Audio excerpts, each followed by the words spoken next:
സംസ്ഥാനത്തെ ആരോഗ്യരംഗം മികച്ചതാണെന്ന് സർക്കാർ അവകാശപ്പെടുമ്പോഴും പരിമിതികൾക്ക് നടുവിലാണ് കാഞ്ഞങ്ങാട് ജില്ലാ ആശുപത്രി.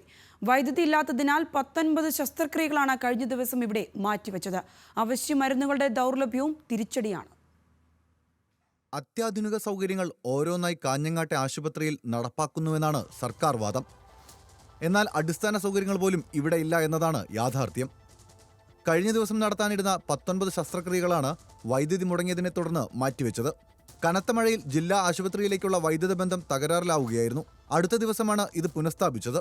ശസ്ത്രക്രിയാ മുറിയിലെ അണുവിമുക്ത യന്ത്രം പ്രവർത്തിക്കാൻ ഹൈ വോൾട്ടേജ് വൈദ്യുതി ആവശ്യമാണ്. നിലവിൽ ആശുപത്രിയിലുള്ള ജനറേറ്ററിൽ നിന്നുള്ള വൈദ്യുതി മുഴുവനായി ഉപയോഗിച്ചാൽ മാത്രമേ യന്ത്രം പ്രവർത്തിപ്പിക്കാൻ കഴിയൂ. അങ്ങനെ വന്നാൽ ജില്ലാ ആശുപത്രിയിലെ മറ്റു ഭാഗത്തേക്ക് വൈദ്യുതി നൽകാനാകില്ല. ഈ സാങ്കേതിക തടസ്സം കണക്കിലെടുത്താണ് ശസ്ത്രക്രിയകൾ മാറ്റിവെക്കാൻ അധികൃതർ തയ്യാറായത്.